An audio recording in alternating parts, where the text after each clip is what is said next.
Yeah, because I was still playing that in Yeah. 2011 for sure. So I was laughing. I was like, oh my God, that was a Yeah, long time ago. that's wild. Oh, Yeah. even later, 11, 12, I think 13, it might have been 11 or 12. 12. Yeah. Anyway, so I start every podcast with like 9 quick questions. So I'll start those with you. Okay. Do you prefer Twitter or Instagram? Instagram. What was like the last book or anything that you read? Oh my gosh, I'm reading a good one right now. It's called House Rules by Jodi Picoult. Oh, I don't think I've read it, but I've heard of it. Oh my gosh. I can't stop. I mean, it's so big. It's the biggest book I've ever. Well, it's probably not that big compared to like what other people think is a big book. But to me, I'm like, dang, this is a big book. Nice. But I'm loving it. Oh, cool. Last podcast you listened to? On it, probably like a Christian sermon. I think I don't know the name of it, but a sermon. The last like TV show that you watched? Curb Your Enthusiasm. Nice. What's your favorite tournament to play in? The US Open. Nice. Who are some of your favorite players to play a practice round with? Oh man, there's a lot of great girls out there. I'd say like Jessica Korda or Jen Kupcho, Nice. Lexi Thompson. I don't know. There's so many great people. I don't even plan it. I just show up on the tee. I'm like, someone's gonna be good. Nice, love it.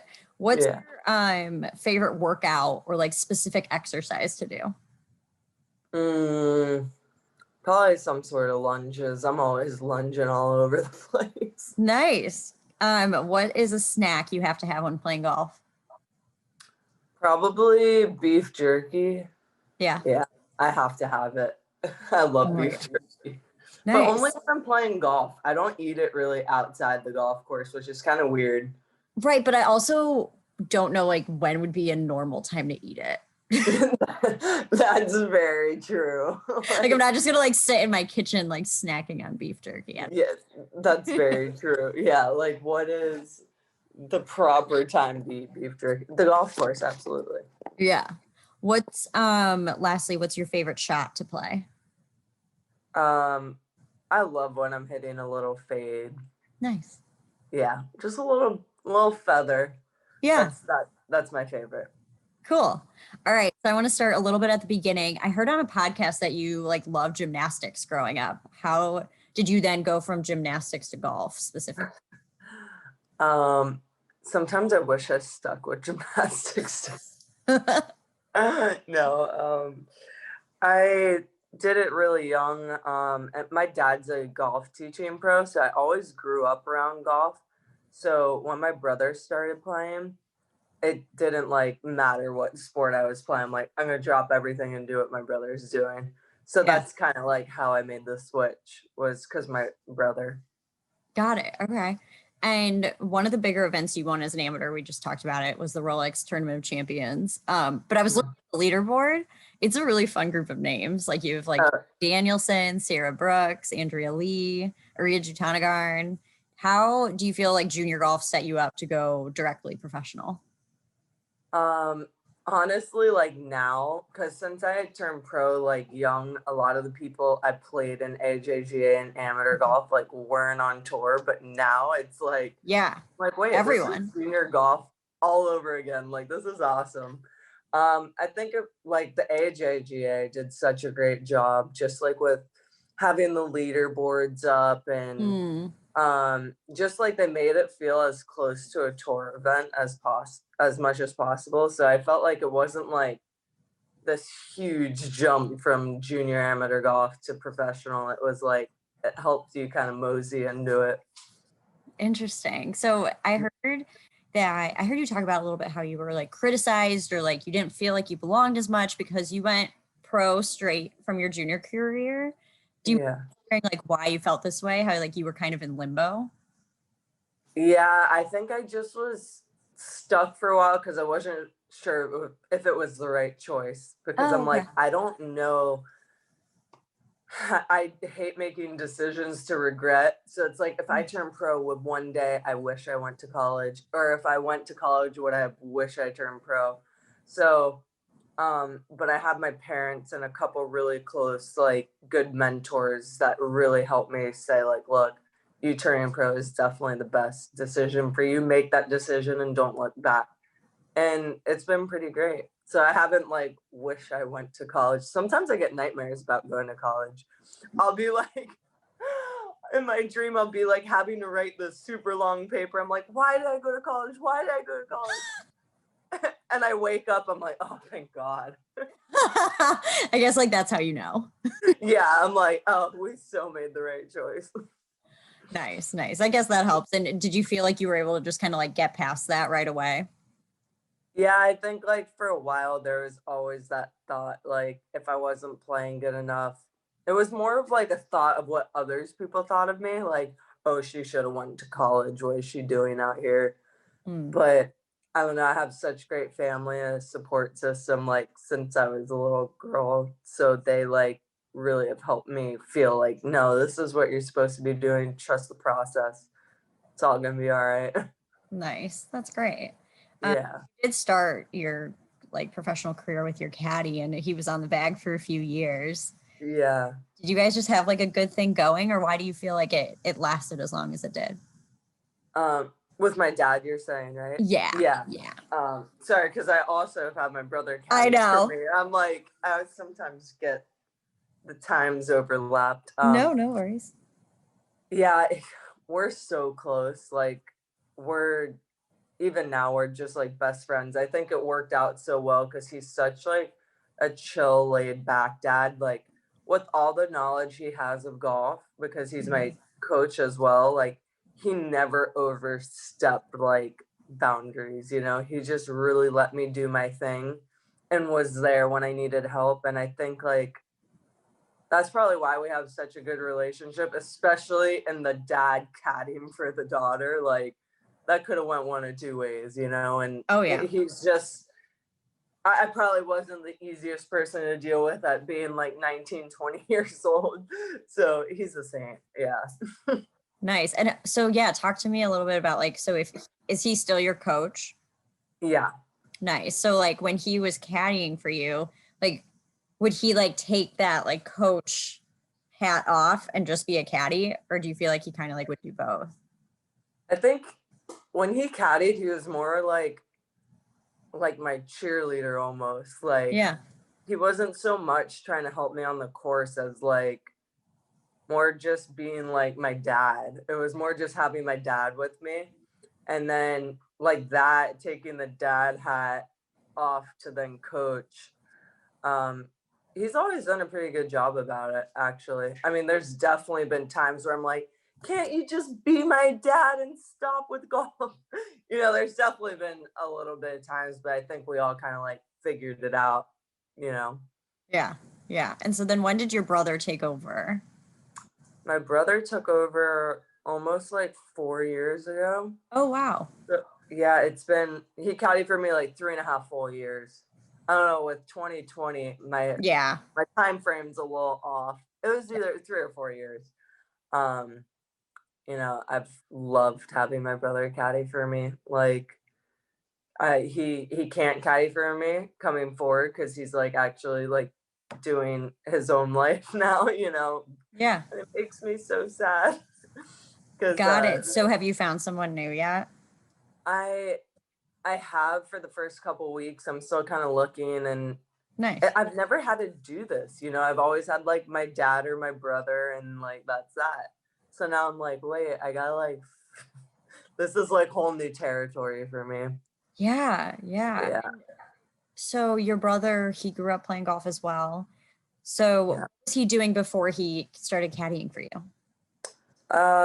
He had like a couple of jobs, and then he was really involved in like junior golf stuff. Oh, Like he would cool. like help like coach and kind of mentor junior golfers. And like my Cool. brother, if you've ever met him, he's just very, very likable. Like when you meet him, you don't want to ever not be around him, Aw, you know? yeah. And kids love him. It's so funny. Like, he's a magnet to kids, and I think that's why he like did such a great job with junior golfers. So that's what he was doing before caddying for me. Nice. Do you guys do you have any like funny moments that you can recall from when he was caddying for you? Oh my gosh. There's probably so many. I've been thinking like I need to write down like all this stuff before one day I forget it all. Um, Let me think. I mean, I'm sure like getting lost driving to a place, you know. Yeah, it was a lot of like just like the everyday life type of things. Oh, and it's just so funny because we start cracking up. He's like, because he gets frustrated that I can't read like Siri map, you know, like the directions. It shows you should exit, but to me, it's like it's the next exit, and he doesn't understand how I don't Put it like I don't yeah. And so I'm always like making U-turns, going 7 miles out of the like in the wrong direction. It's so funny. He's like, I don't understand why you can't just like look at the map and know what to do.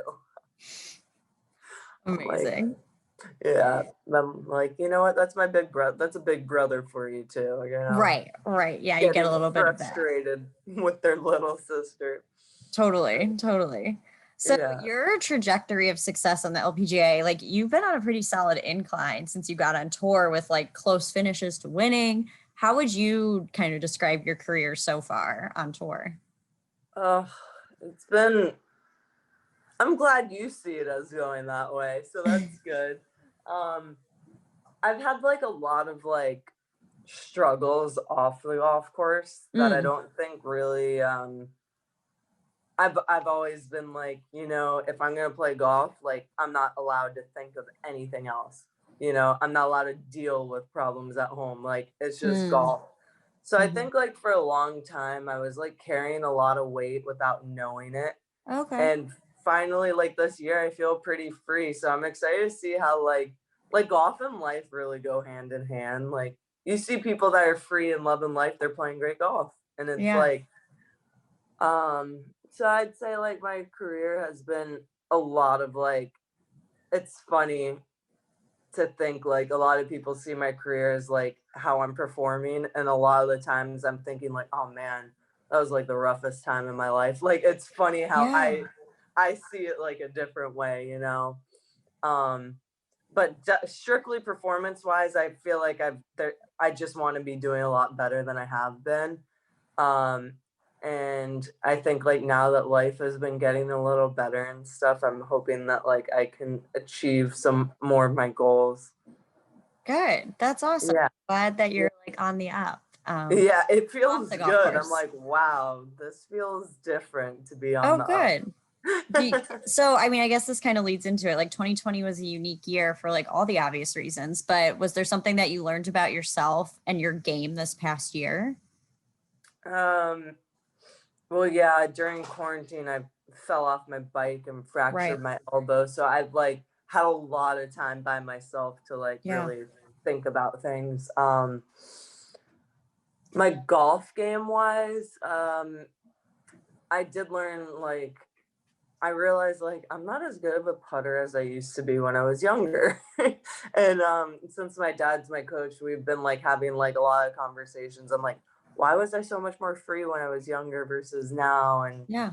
so I think that was really good because I've only gotten to play in like 10 events last year just because I missed so many from my injury and then COVID on top of it.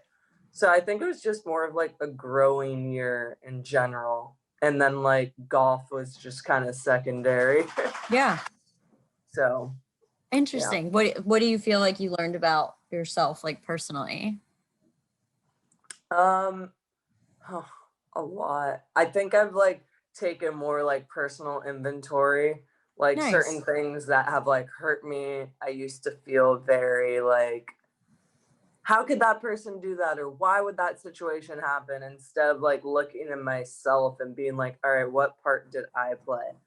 And I don't know, that's just been a lot more freeing for me because it's like instead of being the victim all the time, you're able to like it's hard though. It's hard to like admit I'm wrong because you know, None of us I'm want to do never that. wrong. I'm Yeah. never wrong. Right.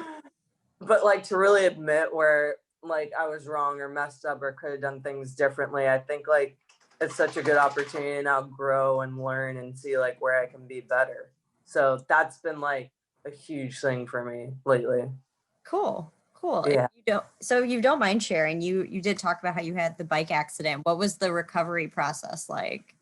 It took like how long was it? Like 2.5 months to heal. The worst part of it for me was I hit my head really hard and it knocked me out cold. Oof. So like I had like little memory things like here and there that like started to concern me. I'm like, why can't I remember what I know I know? Like this Yeah. is really weird. Um, but now it's been like 7, 8 months since. I feel great now, but it was just a process of feeling like, oh, I can't believe I'd ride my bike and fall off. Like, you're a professional golfer, take your job like more seriously. Why are you getting hurt? You're an idiot. Like all these terrible, like negative self-talk, which I felt like was easy to do because, like quarantine, I'm already out for so many months. And then it's like really this on top of it. Like, can I just get a break? So there was like a lot that went into that recovery, not just only physically, but mentally. But I'm like really thankful for all these challenges that I've been through because I've just got to like learn a lot about myself and just like life in general. Yeah, So, that's great. Yeah. Yeah. And did you have to do anything differently in your recovery since you are a professional athlete? Well, yeah, like I'm never allowed to go on a bike again, that's for sure. Yes. But yeah, I had to wear a sling for like a month, and then they told me like, being in a sling is great, it'll heal, but since you are a professional golfer, like you have to like I couldn't straighten my elbow past. They said no matter how painful it is, you have to get your arm straight or you'll never be able to straighten it again. Like it'll set. So that, oh my gosh, that hurt very bad. I'm like, this is a nightmare having to straighten this thing. Whereas if I wasn't a golfer, I could just kind of like let it be and not really care. But I really like was very diligent with what they told me to do. So that's why I think I just healed pretty fast actually. So that was good. Oh, good. Yeah. So, I mean, aside from biking, what do you like to do for fun? Oh, I go to the beach all the time on paddleboard. I love like the beach is my place. Yeah. uh it's like everything about it's fun to me, whether I'm reading a book there or paddleboarding or like I bring my dog to the beach and there's other dogs, so then I'm meeting people and talking. It's just like this whole social aspect. I just love the beach. I could never live without it. I love that. Yeah. And it's so different from golf. Oh yeah. Yeah. It's just like my hangout place because I don't drink alcohol. I don't do really like I'm pretty boring. So like the beach is like my happy hour. It's like it's where I thrive. I love that. Yeah. So with that, what are some of your goals for 2021? I'm like I want to get my first win. At some point would be just lovely. Totally. So yeah, that's a huge goal of mine. To maybe put myself in position to where like I have a chance to get in the Solheim Cup would be another really big goal of mine. And then the other one would be like my putting stats. I want to have like my best putting year this year. So I think those are 3 really good ones. Thank you. Yeah, those are definitely like it's funny how I think how like one goal, like by accomplishing one of them, it would take care of the other one. Like if my putting stats are better, then I probably will get the win. And then if I do get the win, then I will get in the Solheim. So it's like, okay, like obviously putting's definitely going to be the number one thing. Nice. Are you playing in the event in February? Yeah. Okay. Yeah. Nice. I'm super excited. Like just to still be in Florida and stuff. I just can't wait to play competitive golf. Like more than, like my season last year, I was telling my parents, I'm like, I don't even feel like I played, Sure. like I just got off an injury, like my first 4 or 5 events, I was just kind of like getting back into the swing of like not having a fractured elbow to then like, and now I'm like, man, I only played like 5 events. Like after that, I'm like, I want like some You wanted normal. more. Yeah. I'm like, I'm right. I need more. I need to play more. It's a good thing. It's a good thing when that's your job. Yeah, exactly. So if you could be commissioner of the LPGA for the day, like what would be your first order of business? Oh my gosh. I heard Danielle Kang say it. She's like, I just rehire Mike Wan. He's so good at what he does. I think honestly, there's like nothing that like sticks out to me. Like with what Mike Wan has done, I'm like, nothing really makes me feel like, oh, like I wish that was different. Like he's really touched so many areas that like the players just love. I mean, yeah, my number one thing, I'd be like, if I was commissioner, I'd give commissioner job back to Mike Wan. Oh my god, you guys are too funny. There's just nothing that stands out where I'm like, I mean, I guess maybe like a tournament with the guys would be super cool, but I'm sure like they're working on it. So I think that's a good one though. I'll give you that. Yeah, like I just think that would be so cool, especially for the guys to like realize just how good the women golfers are. It's like, it's crazy how good the girls are out on tour. Like compared from my rookie year to now, it's like unbelievable. It just kind of blows me away sometimes. I'm like, everyone, it's just really cool to see how like everyone's kind of motivating everyone, and the bar is just so much set so much higher. When you say good, like do you mean like everybody's like shooting lower scores or they're more consistent? Like when you say that, what do you mean? Like all of it. Like let's say like for instance, my rookie year, if you were shooting even par 1 over every week, you were making cuts. Now it's like 4 under, Got it. Things like that. Winning scores are lower. It's not so much like the scores are lower, but like the players are consistent too. Like it's just everything. Like, and there's so many girls that are playing so well. So it's like always I've noticed like the cut, like whatever's leading in the cut is always like within 10 shots, which is crazy to me. Like usually it's like, you have the leader and then like the cut would be like, it's the pack 20 strokes back. Yeah, the pack is just so tight now where it's like if you're making the cut, you probably still have a chance to like win or definitely top 10, which I just think is so cool. Like the competition is just so like vicious. I love it. Yeah, that's awesome. That's something probably most people don't even like realize because they're not seeing it week to week, and like you're right in it. Yeah, exactly. I'm like, man, I thought I played pretty good. And I'm like, whereas if I played that way my rookie year, I would have placed a lot better than now, which I just think is so cool. Just it shows like not only a couple of people are playing well, like everyone stepped up their game. It's just awesome.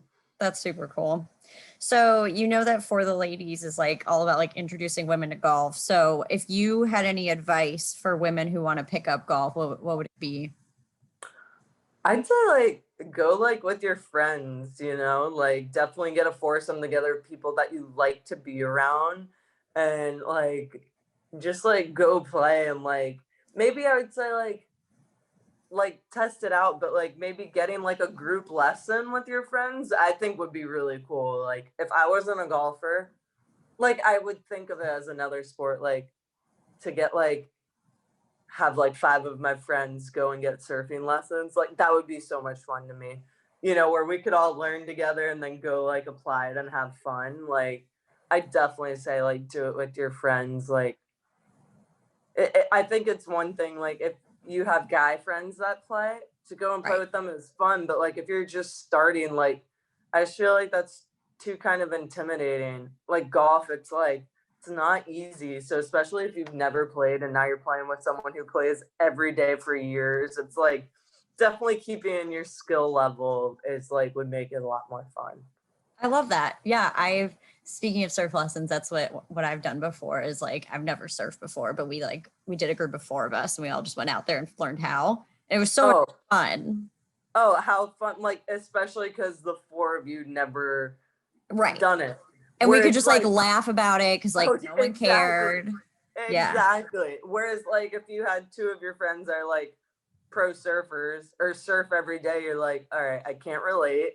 Like you're not finding this as funny as I am. You know? Yeah. I just feel like, yeah, with golf, I just feel like part of me wishes like, oh man, I wonder like how it would feel to leisurely play golf. Like I just can't anymore. Too competitive. It's my job where it's like, how would I just golf for fun? You know? I just feel like that would be like, you know, especially people our age, like, oh my gosh, go out, have your 4 girlfriends, bring a bottle of wine, like have so much fun, you know? Yeah. It's just something to do at this point. Yeah, exactly. Exactly. Awesome. Well, thank you so much for coming on. This was awesome. It was so nice to see you. You asked such great questions. Sorry, I know I'm a talker. I'm Italian. I can't stop. No, I love it. I was like, I'm just sitting here like, yep, love it. It's great. Well, I hope to see you at an event. I was like thinking if I saw you at the Women's Open and I didn't, but like with COVID, we obviously were wearing our masks. Oh, I know. I can't recognize anyone and I can't hear anyone and I can't understand what people are saying. I know. I'm like, let's all get through this so we can just like hang out again. I know. Seriously, like go out to dinner would be really nice. Would be great. Great place to start. Yeah, exactly. Cool. Well, enjoy the rest of your week and good luck at your next event. Thank you. Thanks so much for having me on. Of course. Talk to you soon. Yeah. Bye. Bye.